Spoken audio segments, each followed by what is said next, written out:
Saudações, vamos começar agora o nosso conteúdo de finalização do segundo trimestre da disciplina de Dietoterapia 2.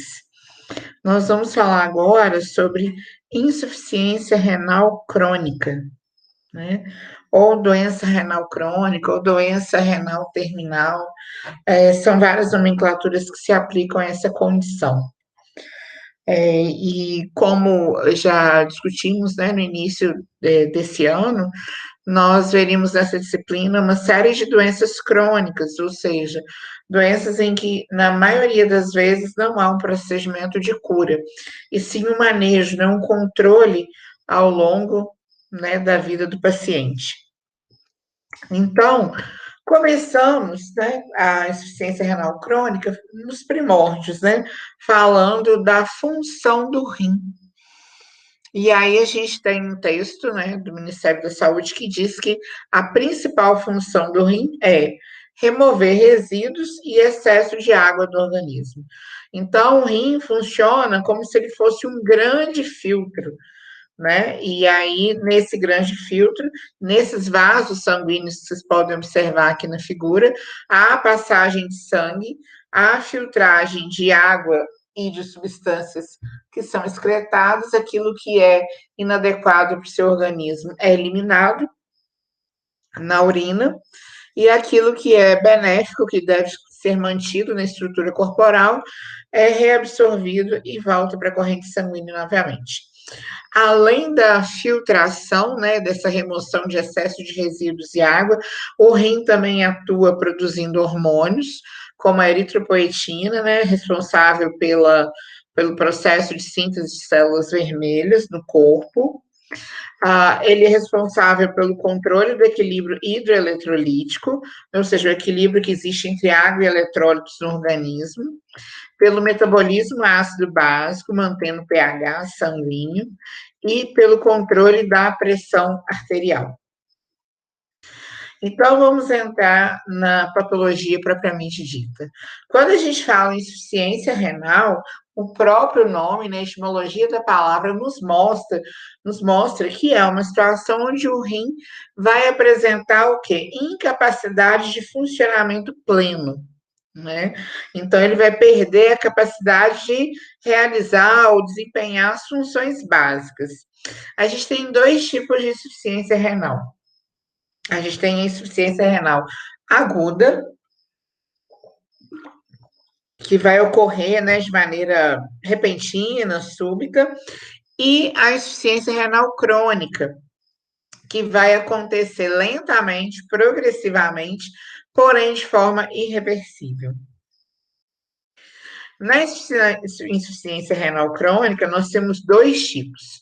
A gente tem a renal crônica pura, né, que vai ter perda parcial da função renal de forma lenta, progressiva e reversível, e temos a fase terminal, né, onde a gente vai perceber mais do que 90% da função renal comprometida, né? Um acúmulo muito grande de toxinas e água no organismo, levando esse indivíduo a um inchaço muito grande, né? E aí a gente precisa de um tratamento mais severo nessa fase de insuficiência renal crônica terminal. A gente precisa de algum mecanismo que vai substituir definitivamente a função renal. Quais são as causas da insuficiência renal crônica? São várias causas. A gente tem diabetes, glomerulonefrite, que é uma inflamação dos glomérulos, que é a unidade básica do rim. A gente tem pielonefrite, hipertensão não controlada, obstrução do trato urinário, que pode ser por um cálculo, pode ser por um tumor, lesões hereditárias, distúrbios vasculares, infecções, excesso de medicamentos ou uso inadequado de medicamentos, agentes tóxicos, agentes ambientais e ocupacionais, como chumbo, cádmio, mercúrio e cromo. No entanto, na maioria das vezes, os principais responsáveis pela doença renal são diabetes, levando a uma perda da função renal, hipertensão arterial e glomerulonefrite primária, tá? São as principais causas da insuficiência renal em todo o mundo. Como diabetes e hipertensão são doenças de elevada prevalência no Brasil, vocês podem concluir que os problemas renais também têm uma prevalência bem elevada. E agora vamos falar dos sintomas. Quais são os principais sintomas? Assim como outras doenças, como a hipertensão ou mesmo diabetes, a insuficiência renal crônica, ela é uma doença silenciosa. Ou seja, ela vai deteriorando o rim ao longo dos anos. No entanto, o paciente não apresenta sintomas. Quando ele apresenta sintomas, ele pode ter sintomas como fadiga, e aí ele vai se sentir muito cansado. Ele pode ter uma perda de concentração, com muita dificuldade de concentrar, de raciocinar.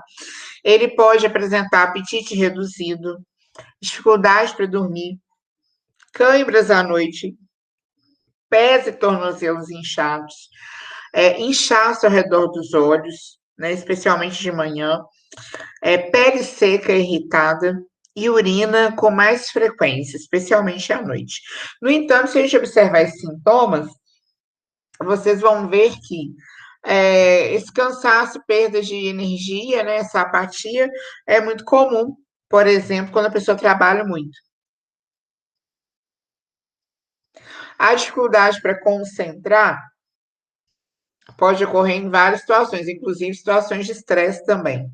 Apetite reduzido pode estar ligado a estresse, ansiedade, dificuldade para dormir também, estresse, ansiedade, câimbras à noite, né? Talvez com exceção de tornozelos e pés inchados e esse inchaço ao redor dos olhos.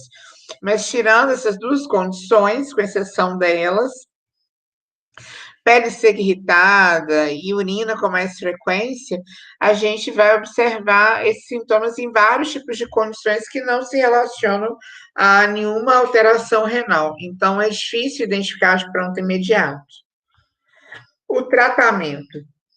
O tratamento, ele é dividido em duas fases. Né? A gente tem a fase pré-dialítica e a fase dialítica. Diálise é um processo de filtragem do sangue para eliminar as toxinas que o rim não consegue eliminar. E antes de fazer a diálise, né, quando o paciente ainda tem uma taxa de filtração glomerular boa, quando ele tem uma taxa de uma quantidade, né, realiza uma quantidade de urina adequada, né, quando ele tem presença de produção de urina e eliminação da mesma, a gente entra com um tratamento chamado tratamento conservador, porque esta fase também é chamada de fase conservadora. E aí, qual que é o tipo de tratamento? A gente vai ter orientações sobre o estado do paciente, medicação e dieta, né? E aí, para que essa medicação, essa dieta? Conservar a função renal para que o paciente não perca mais ainda a função renal, ok?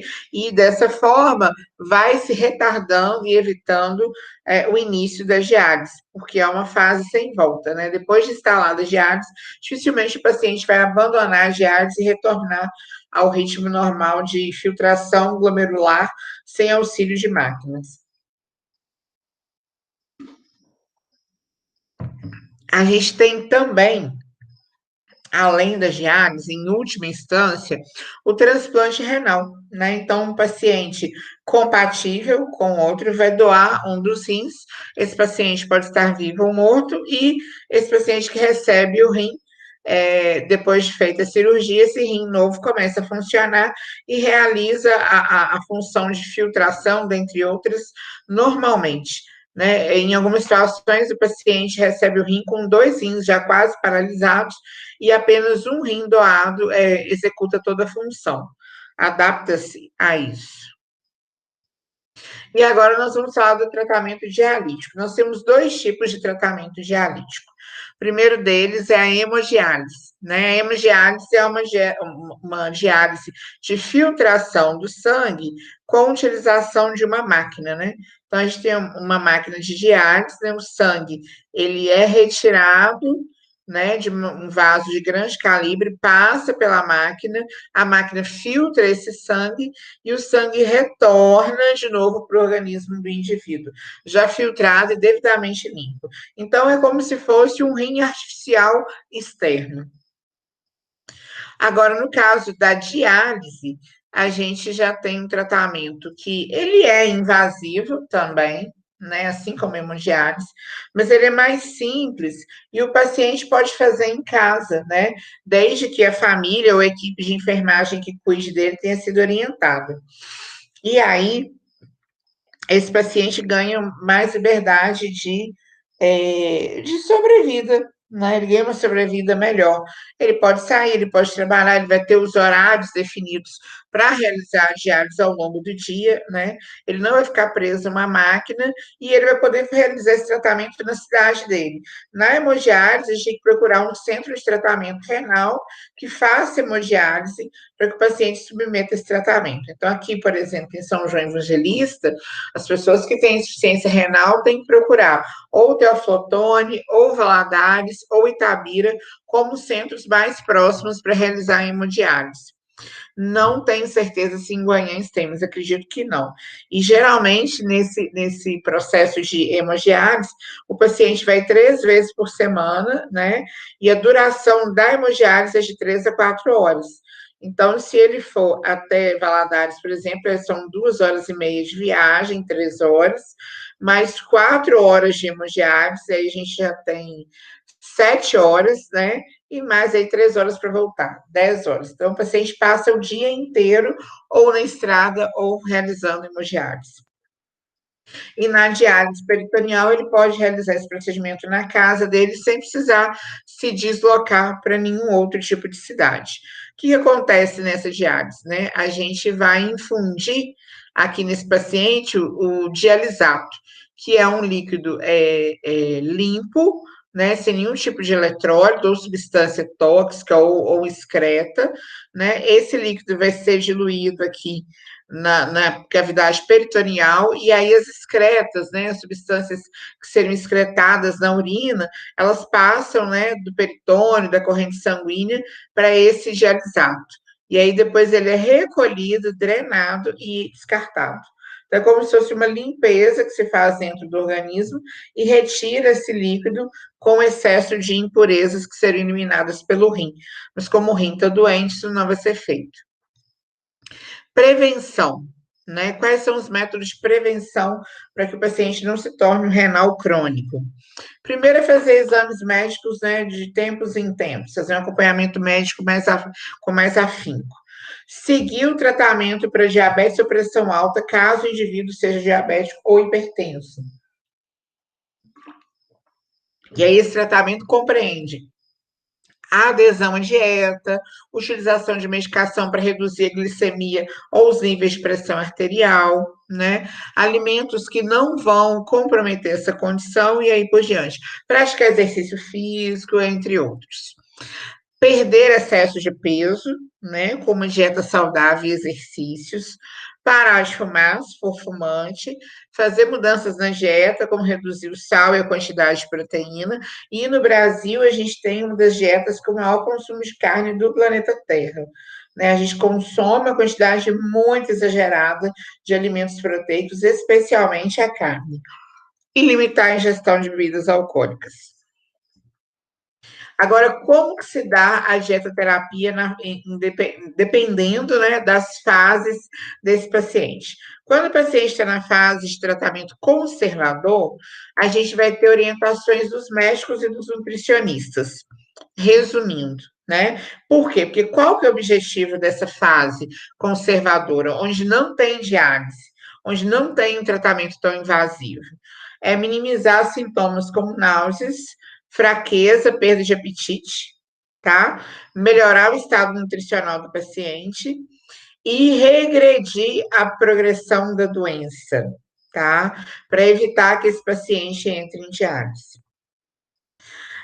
A dieta dessa fase, ela é convencional, restrita em proteínas, né?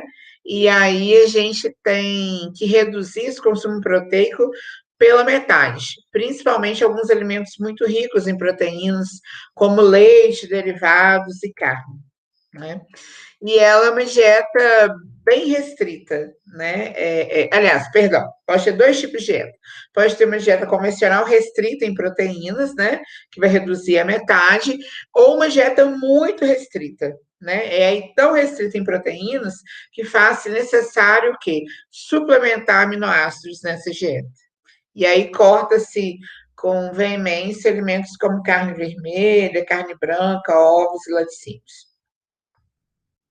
Na fase dialítica, a gente vai ter uma ingestão de proteínas um pouco maior, porque, querendo ou não, a diálise vai exercer o papel do rim. Então, esse excesso de proteína não vai comprometer a filtração glomerular, né? Não vai comprometer as funções renais. Então, aumenta-se um pouco a quantidade de proteína, e principalmente porque na diálise há uma perda de proteína significativa, tá? Aí, no caso, é importante ter uma alimentação correta e balanceada para evitar a desnutrição, que é muito comum no paciente renal, tá? E aí tem dois eletrólitos que a gente tem que acompanhar de perto, que não devem estar em grande quantidade na dieta nem no corpo do paciente renal, que é o fósforo e o potássio, ok? Na fase dialítica, a gente vai ter que evitar alguns alimentos, principalmente porque eles são ricos.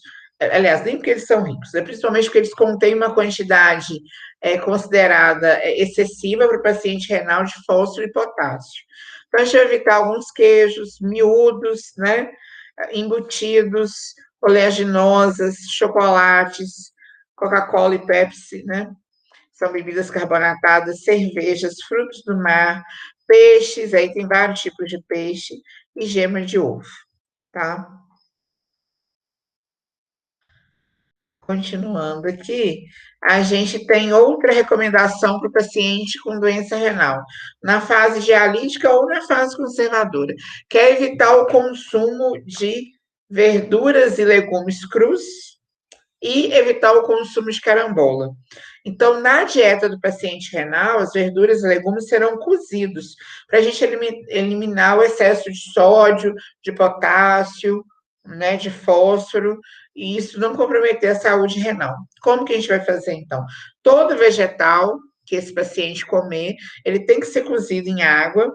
Ao final do cozimento, a gente descarta a água, coloca outra água, que não tenha sido do cozimento, e em algumas situações cozinha de novo, descarta a água, cozinha de novo, descarta a água, umas 3 ou 4 vezes, para que esses eletrólitos saiam junto com a água e reduza o teor deles nos alimentos. E em relação à carambola, ela produz uma substância que é uma neurotoxina, mas que em pacientes sadios ela é eliminada na urina. Mas o paciente renal, ela não é eliminada e ela vai levar o indivíduo a um quadro de neurotoxicidade. Em relação à ingestão de líquidos, né, que é uma das perguntas mais recorrentes, essa ingestão de líquidos vai obedecer o volume urinário do paciente, porque é comum, em algumas situações de doença avançada, o paciente parar de urinar, né? Tem que realizar um tratamento de diálise, entre outras coisas, para que ele volte a urinar. Quando o paciente ele urina, normalmente a restrição de líquidos é de 500 ml somado ao volume urinário em 24 horas. O que isso significa?